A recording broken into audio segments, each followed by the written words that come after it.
Merhabalar, ben Thermomix danışmanı Harun Yusuf Şahin. Bugün sizlerle Thermomix TM7'nin üstünden hızlıca geçeceğiz. Aslında bu hızlı başlangıç kılavuzu gibi düşünebilirsiniz. Thermomix TM7'yi anlamak ve daha sağlıklı bir başlangıç yapmak için bu videoyu sonuna kadar izlemeniz bence oldukça önemli. Şimdi hızlıca Thermomix TM7'nin parçalarından bahsedelim. En temel parçası tabii ki de karıştırma kabı ve tabanı. Güçlü motor ve bilgisayarı tabanın içerisinde bulunuyor. Üstünde de karıştırma kabı var. Karıştırma kabı kapağı açık pişirme yapmayacağınız, yani sabit pişirme modu diye geçiyor bu.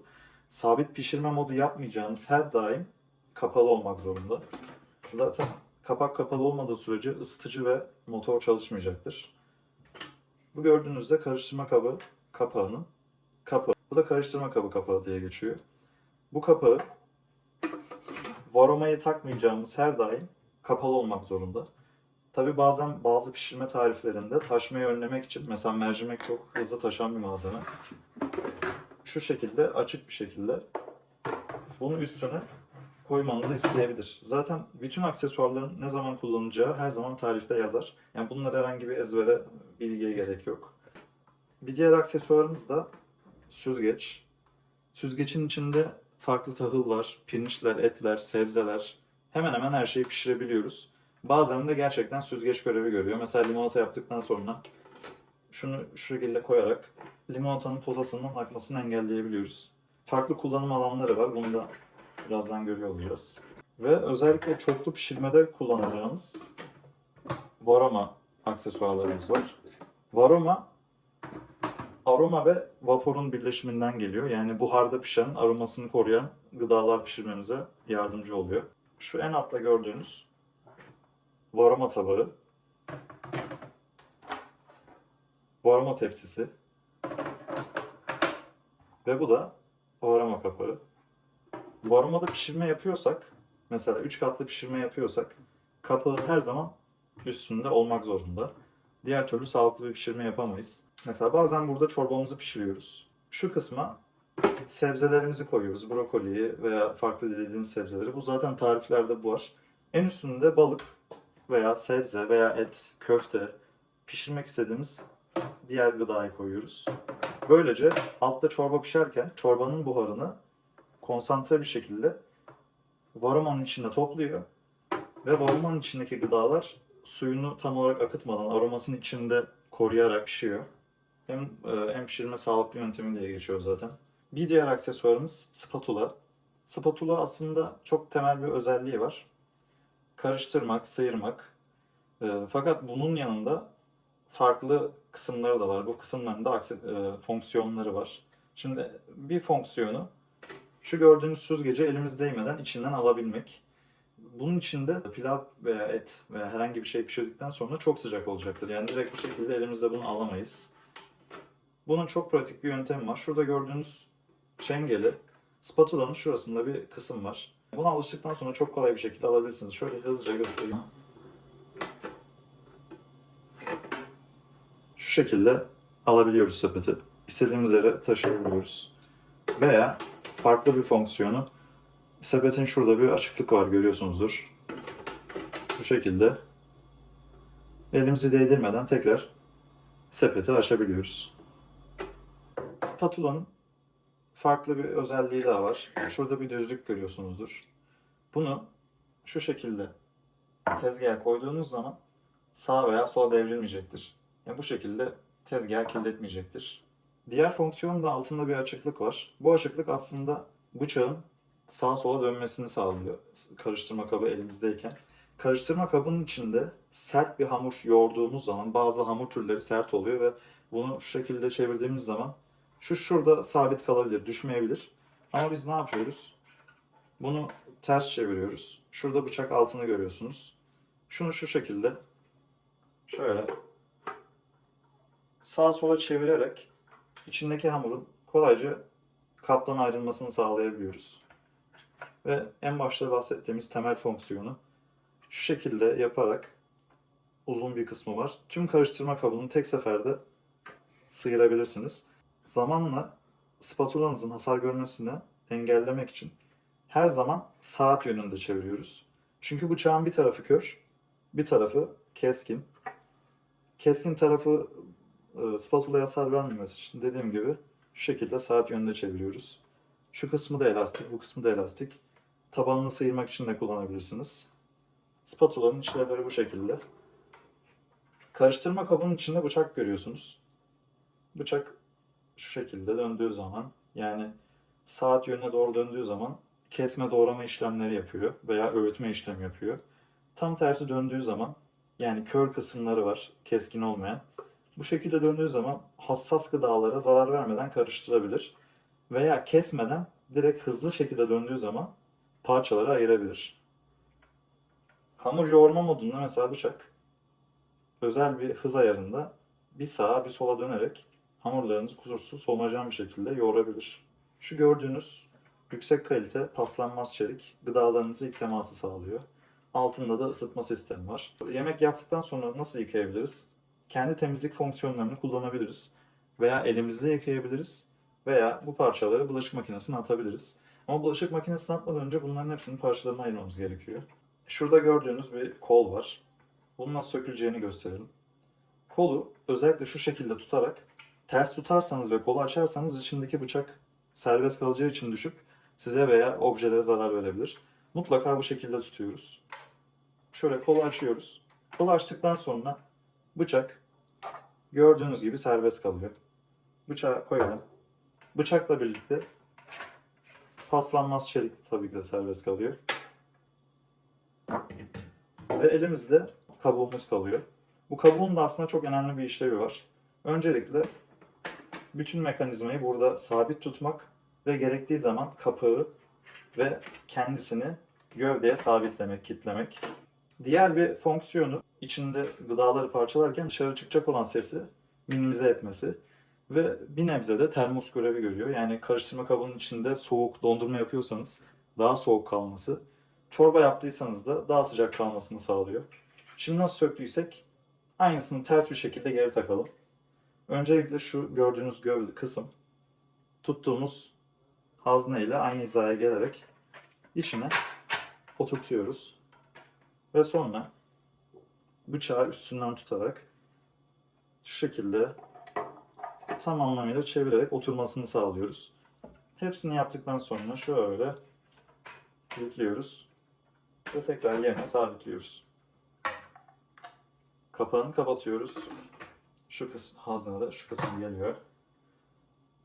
Ve kapağını hafifçe şöyle döndürerek bastırıyoruz ve yerine sabit bir şekilde oturmuş oluyor. Az önce bahsettiğim gibi varomayı kullanacaksak, yani buharda pişirme aksesuarlarını, bunu mutlaka çıkarıyoruz. Şimdi bir diğer aksesuarımızdan bahsedelim. Bu da çırpıcı telimiz. Kelebek tel diye geçiyor. Krema yapmada, yumurta akı çırpmada, bazı püre tariflerinde kullanabilirsiniz. Şu gördüğünüz açıklıklar var bıçağın dört tarafında. Bunu şu şekilde o açıklıklara şöyle yerleştiriyoruz. Bu kadar.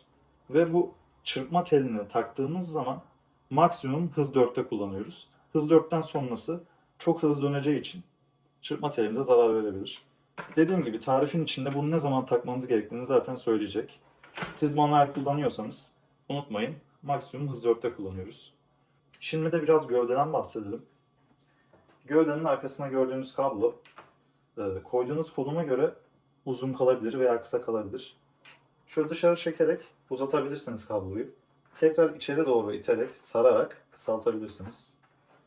Gövdemizin 3 tane ayağı var. Ayakları hem tartı görevi görüyor hem de arkadaki ayağı kaygan bir ayak. Şu şekilde yandan tutarak ve hafifçe kaldırarak şöyle ileri geri ittirebiliyoruz. Bu ittirme işlemini yalnızca arka ayakla yapabiliyoruz. Ön ayaklar kaydırmaz. Yani kaldırmadan ittirmeye çalışırsanız zaten zor ittirecektir. Ve öndeki terazilere zamanla hasar verebilirsiniz. Bu yüzden mutlaka yanlardan hafifçe kaldırıyoruz. Ve şu şekilde ittirip çekiyoruz. Hemen o ayağı da gösterelim. Şurada bir tane kaygan ayak var. Diğer ayaklar mat ve kaydırmaz. Termomixinizi aslında ileri geri çekmek neden önemli? Bazen pişirme yaparken yukarıda dolabımız varsa ve buradan çıkan buhar dolaba zarar verebilecekse özellikle böyle durumlarda Thermomix'i biraz daha öne doğru çekebiliriz. Ya da ekranı daha rahat görmek için çekebiliriz. İşimiz bittikten sonra tekrardan şu şekilde itebiliriz. Hafifçe kaldırıyoruz gördüğünüz gibi.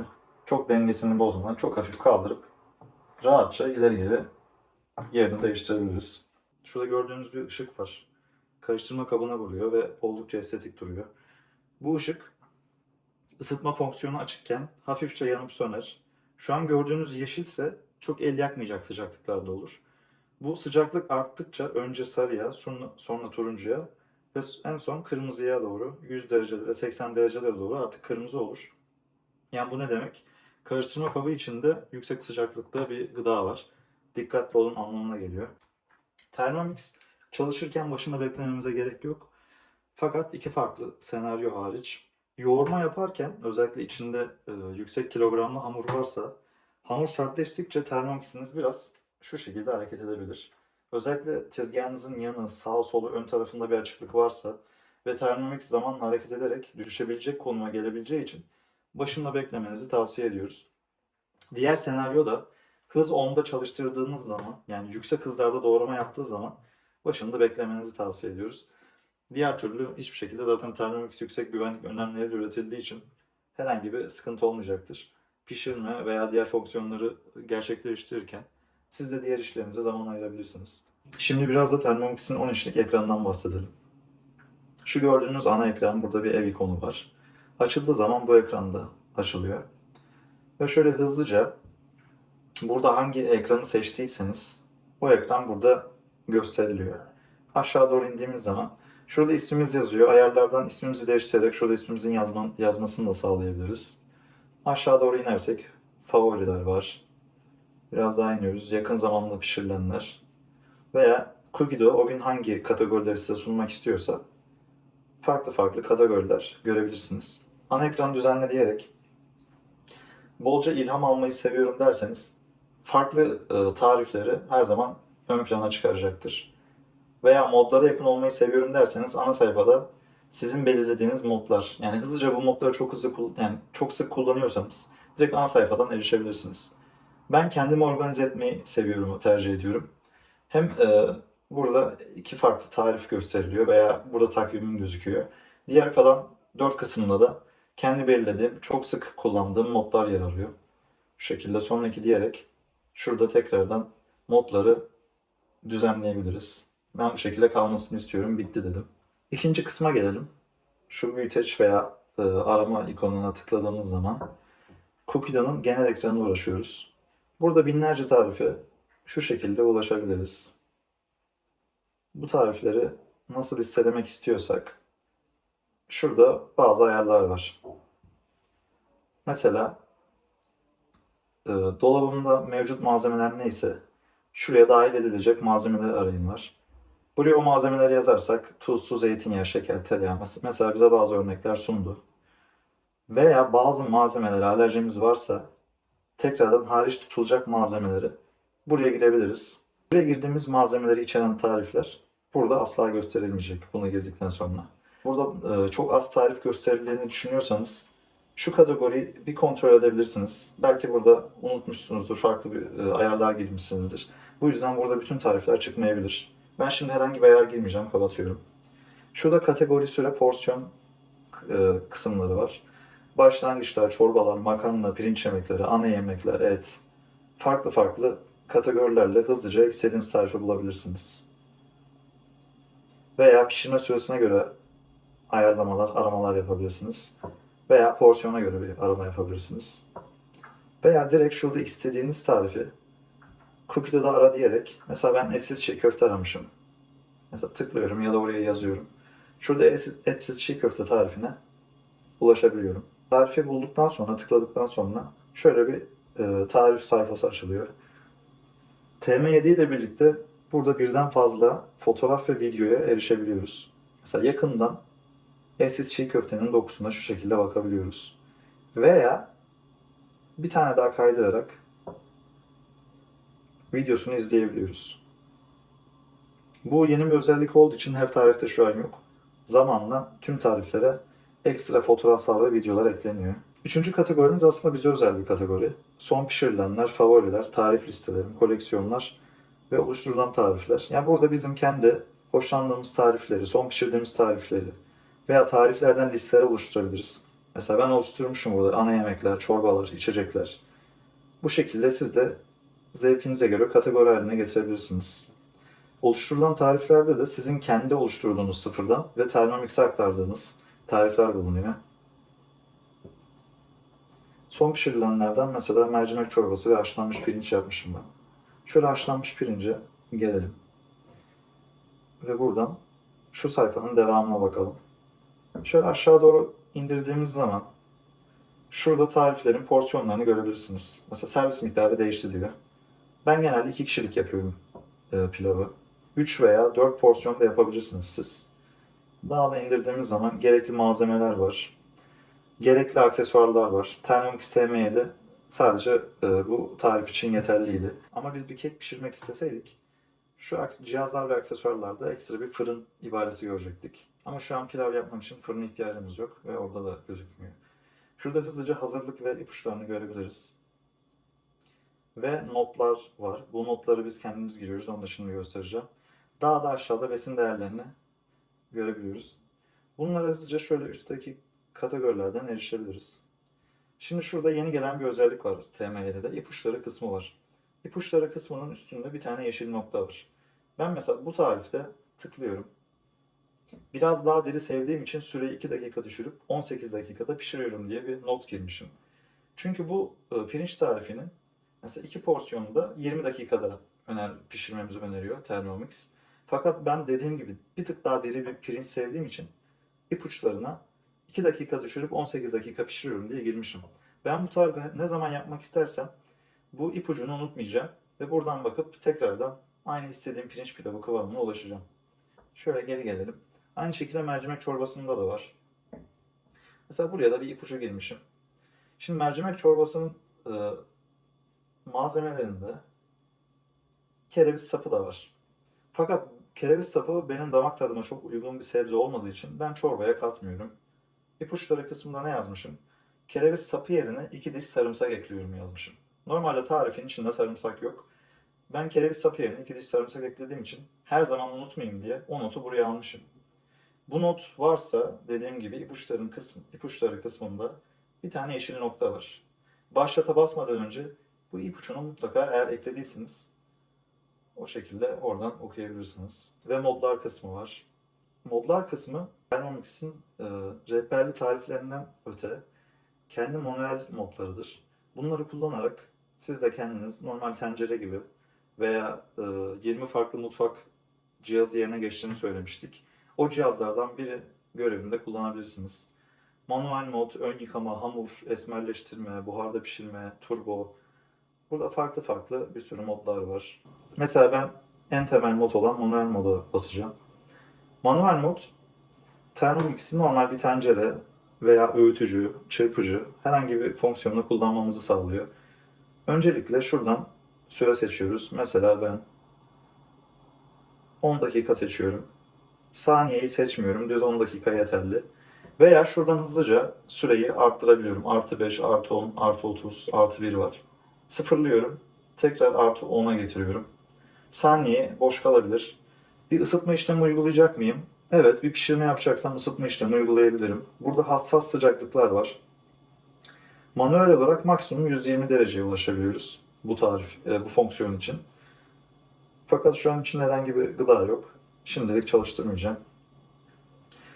Buradan da bıçak hızını, yani kaşık hızı diye geçiyor aslında. Kaşık hızı. Yani en düşük hız budur.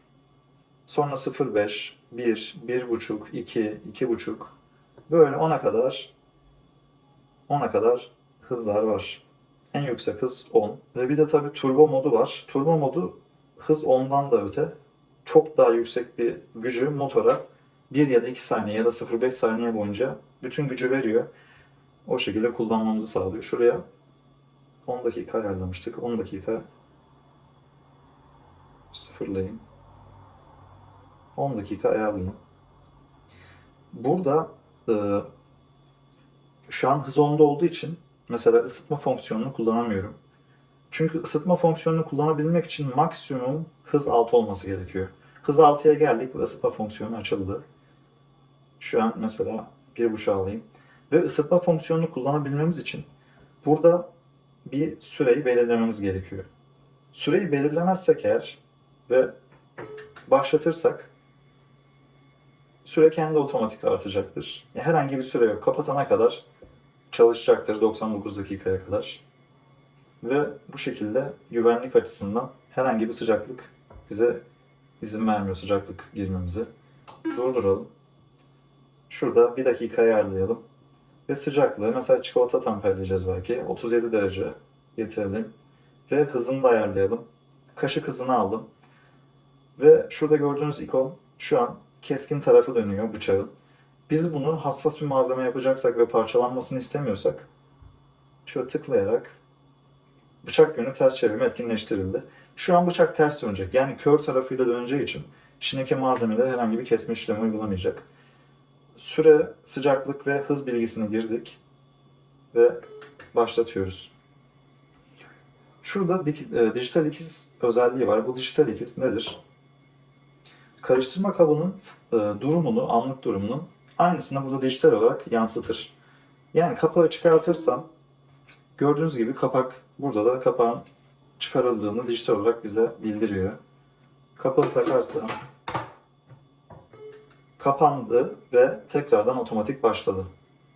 Şu an yukarıda gördüğünüz 3 nokta var. 37 dereceye ulaştığı andan itibaren burada 37 derece yazacak. Bunu 100 derece yaparsak şu üstteki derece 100 dereceye gelene kadar şu an hangi sıcaklıktaysa anlık olarak güncel olarak şu gri noktada görebilirsiniz. Ben 37 derecede tutmaya devam edeceğim. Hatta bunu ısıtıcıyı kapatacağım. Şimdi şu şekilde çalışmaya devam ediyor. Bunu durduruyorum. Karıştırma kabını komple çıkarıyorum. Ve gördüğünüz gibi burada karıştırma kabının da çıkarıldığı bildirimini aldık. Bu özellikle tariflerde çok işimize yarayacak. Mesela malzemeleri koydurmadan önce kapağı çıkartmamızı söyleyecek ve biz de kapağı çıkartacağız, malzemelerimizi koyacağız. Sonra tekrardan kapağı kapatacağız ve diğer işlemlerimize devam edeceğiz. Bunu rehberlik tariflerde çok iyi anlayacaksınız zaten. Şimdi şu gördüğünüz şu şekilde rahatça çıkartabiliyorum. Kapağı da çıkartabiliyorum. Ama bunun bir tabi hız sınırı var. Şu an mesela ben hızı 2.5'a aldım. Ya da şöyle birden başlayalım, biri göstereyim. Hız 1'deyken kapağı çıkarabiliyorum. Tekrar takabiliyorum. Ama bunu hız 2'den itibaren, hız 2'de de sorun yok. Şurada kilit simgesini görüyorsunuz zaten. Şu an kilit açık. Hız 2.5 yaptığım andan itibaren hem alt kısmını hem de kapak kısmını otomatik olarak kilitleyecek. Ve bu şu şekilde arttırarak, yani hız 2.5'dan itibaren karıştırma kabı kapağını ve karıştırma kabını yerinden oynatamayacağız. Bu çok güzel bir güvenlik önlemi. Şu şekilde arttırıyoruz. Ve durduruyorum. Durdurduktan sonra şurada bir yüklenme var. Birazdan. Evet, kilit açıldı. Şimdi diğer modlardan devam edelim.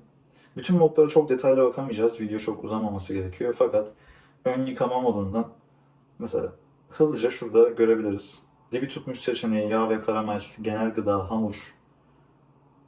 Bu seçeneklerden özellikle yemeği hazırladıktan sonra hamur yaptıysak hamur seçeneğine basıp başlatabiliriz.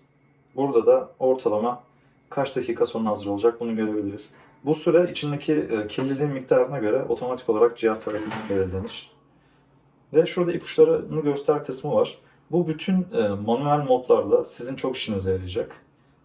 İpuçlarını gösterdikten sonra hazırlık aşamalarını görebilirsiniz. Mesela 1 litre su koyun diyor. Sonraki adım bir damla bulaşık deterjanı veya 50 gram sirke ekleyin diyor. Makinenin dibi tutmuşsa ve siz de dibi tutmuş seçeneğinde temizlemek istiyorsanız bulaşık makinesi tabletinin içine atabilirsiniz. Zaten cihaz bunu öneriyor size. Ve diğer detaylı ipuçlar için de ipuçları kısmına geliyoruz. Ve burada bütün modların, fonksiyonların detaylı bilgilerini bulabiliriz. Bu mesela esmerleştirme moduna girelim. Esmerleştirme modu kavurma, sote, sebzeleri düşük, az yağlarda kızartma gibi farklı fonksiyonları var. Bu tavada hafif ateşte kavurmaya benzer. Yoğun seçeneği de harlı, yüksek ateşte kavurmaya benzer. Yoğun da dışı çıtır, içi sulu etler, kavurmalar, soteler yapmanızı sağlar. Hafifte de biraz daha eşit pişmiş sebzeler için ideal bir ayardır. Burada otomatik olarak 10 dakika seçili. Fakat siz bunu şöyle dakika istediğiniz gibi ayarlayabilirsiniz. Süreyi arttırabilirsiniz. Burada tekrar dediğim gibi ipuçları çok önemli. Bütün modların kullanmadan önce mutlaka ipuçlarını okursanız o mod ile alakalı bilmeniz gereken bütün bilgiler zaten burada yazar. O yüzden bu ipuçlarını her mod için okumanız oldukça önemli.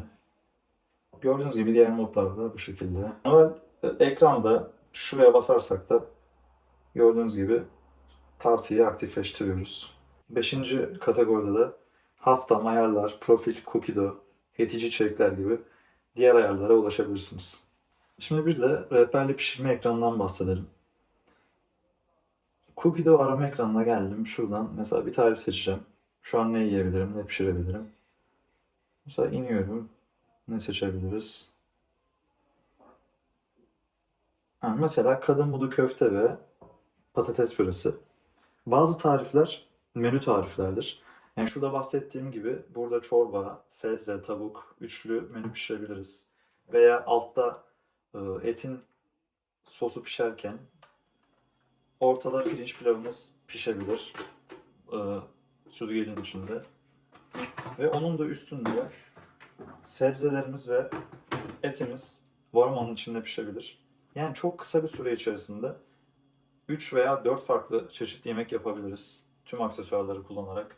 Dediğim gibi bütün bu aksesuarların ne zaman kullanılacağı ve ne şekilde kullanılacağı zaten tarifler içinde size görsel olarak anlatılacak. Şurada tekrardan 2 fotoğrafımız var. En sonunda da bir video var. Bu videolar özellikle pişireceğimiz şeyin kıvamını ve detaylı göründüğünü yani detaylı nasıl göründüğünü merak ediyorsak oynatalım mesela bakalım.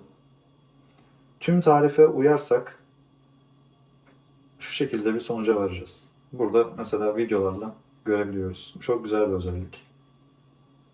Kapatalım. İpuçları var. İşte hangi malzemeler var. Bunlara şöyle bir göz gezdirdikten sonra ve tabii bütün bu tariflere, malzemelere ve malzeme listesi de oluşturabiliriz. Cookiedo'nun mobil uygulamasından mesela eve gelirken iş yerinde akşam ne pişirsem girin uygulamaya bütün istediğiniz tarifleri ekleyin ve alışveriş listesine ekleye basın ve bütün tarifler ortak bir liste hazırlasın size şu şekilde. Eve gelmeden önce mesela eksik malzemeniz varsa alışverişinizi tamamlayıp eve geldikten sonra Thermomix TM7'nizle pişirebilirsiniz. Şimdi tarifimizi başlatalım. Başlat butonuna basıyoruz. Tarif hazırlama ekranında yani rehberli pişirme ekranında şu şekilde bütün adımları görebiliriz. Biz bu adımları henüz e, tamamlamadığımız için gelecek adım şeklinde bize bunları şurada ikonla gösterir. Biz mevcut adıma şuraya basarak mevcut adıma dönebiliriz. Şimdi dijital ikizden bahsetmiştik. Dijital ikiz rehberli pişirmede bize çok yardımcı oluyor. Mesela 15 gram maydanoz sadece yaprakları diyor, koyun diyor. Bu aşamada tartıyı yani içine gıdaları koyabilmemiz için kapağını çıkarıyoruz. Ve kapağını çıkarttıktan sonra darasını alıyor ve tartı bizim için açılıyor. Yani şurada maydanozları artık koyabiliriz. Ben şimdi size göstermek için maydanoz değil de 15 gram şöyle su ekleyeceğim. Mesela 15 gram suyu ekledim. Ve yeşil yandı gördünüz. Kendi kendine şu an malzemeye tik koydu. Ve sonraki butonumuz aktifleşti. Sonraki butonundan ne diyor? Şimdiki aşamamız doğrama. Tabii önce ne yapacağız? Bu kapak takılı olmadığı sürece hiçbir doğrama ve döndürme yani motor çalışmayacak, bu fonksiyonlar çalışmayacak. Yalnızca sabit pişirme modunda yani bu kapak olmadan tencere gibi kullanabileceğimiz modda kapaksız. Ve o da yalnızca ısıtma modu çalışacak. Motor yine çalışmayacak. Şu an rehberli pişirmede açık pişirme yapmıyoruz. Doğrama yapacağız ve bu yüzden kapağını kapattık. Ve başlat butonuna bastıktan sonra Şu gördüğünüz fonksiyonu bizim için tamamlayacak ve sonra diğer adımlara geçerek tarifimizi başarılı bir şekilde yapacağız. Şöyle ön izleme görüyorsunuz, adımları buradan da görsel olarak gösteriyor. Bu adımları bakabiliriz ve biz mevcut adıma şuradan basarak dönebiliriz. Tabii bir de burada mesela 20 dakika yemeğimizi pişirecek. O aşamaya geldik. Fakat biz yanına bir içecek bakacağız veya makinemizi inceleyeceğiz, özelliklerini inceleyeceğiz. Ne yapacağız? Geri geldiğimiz zaman aslında bizim tarifimiz kapanmayacak. Tarifimiz arka planda, mesela ısıtma ve motoru çalışıyorsa tarif orada devam edecek. Makinamız yemeği pişirmeye devam edecek. Hangi menüde olursak olalım. Orada devam edecek. Burada zaten görüyorsunuz. İkinci adımda kalmışız. Yani tarif kapanmamış, devam ediyor. Biz mesela şuradayız. Veya tarifin içine şuradan tekrar basalım, devam edelim. Yukarıda Cooking Center, yani pişirme merkezi dediğimiz bir alan var. Yukarıdan şurada bir çizgi var, çentik. Çentiği indirerek o alanı açabiliyoruz. Bu alanda yemek pişirirken kullanabileceğimiz 3 tane mod var. Mesela kek yaptık. 25 dakika keki fırına koymamızı söyleyeceğiz. Termomik sensör varsa aksesuar olarak o 25 dakika boyunca termomik sensör kekin içinde olacağı için biz buradan görsel olarak termomik sensörün yani kekin hangi sıcaklığa ulaşabileceğini görüyoruz ve çıkartmamız gereken süreyi söylüyor. Ama sensörümüz yoksa biz burada manuel olarak 25 dakika şurada geri sayaç başlatabiliriz. Tarifimiz arkada hala açık. Biz burada ne yapıyoruz? Şunu sıfıra getirelim. Biz burada 25 dakika geri sayaç başlatıyoruz.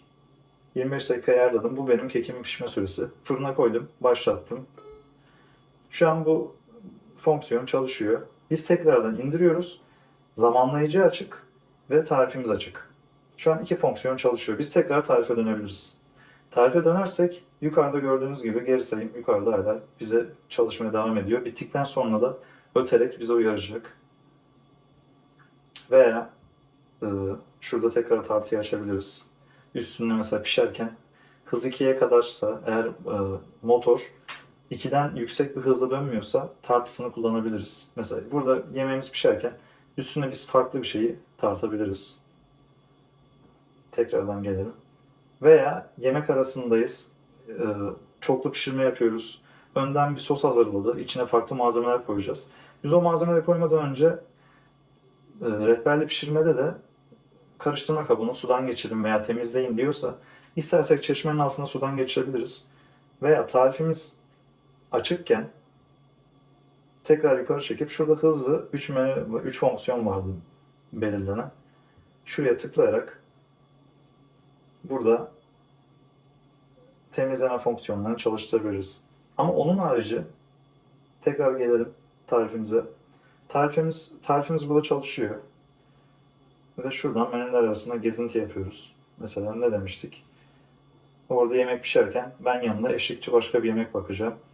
Veya modlara gireceğim. Burada pişirme işlemi yaparken biz normal şartlarda kapatalım. Bu hiçbir moda erişim sağlayamayacağız. Çünkü zaten bıçaklar dönüyor, ısıtıcı çalışıyor. Biz buradaki modlara erişim sağlarsak mevcut gıdaya zarar verebiliriz. O yüzden bu gıdaların hiçbiri ne diyor? Thermomix çalışırken bu mod kullanılamaz. Bunları kullanamıyoruz. Mevcut pişirme ve karıştırma, döndürme ya da doğrama aşaması bitmesi lazım. Bunu kapatalım. Ve şu an mesela içindeki gıda ısınmaya başladı. Gördüğünüz gibi önce sarı oldu. Şimdi içinde az bir su olduğu için hızlıca ısıttı ve kırmızı oldu. Geri sayımı da kapatalım sayıcımızı. Buna ihtiyacımız yok. Normal rehberli tarif pişirme ekranı da bu şekildeydi. Yani özetle şu şekilde açtığımız Cooking Center bizim açık olan bütün sekmeleri tek bir pencerede görmemizi sağlayan çok fonksiyonel bir özellik. Mevcut tarifi sonlandırmak istiyorsam, kapatmak istiyorsam ki burada mevcut tarifin hangi aşamasına kaldığımızı da gösteriyor. Mesela 6. adımdaymışız. Daha 36 adım, yani toplam 36 adım varmış. Ama ben şu an vazgeçtim. Bu yemeği yapmayacağım. Çarpıya basıyoruz ve kapatıyoruz. O tarifi kapatmadan buradan herhangi bir tarif başlatamayız. Mevcut tarifi kapatmak zorundayız.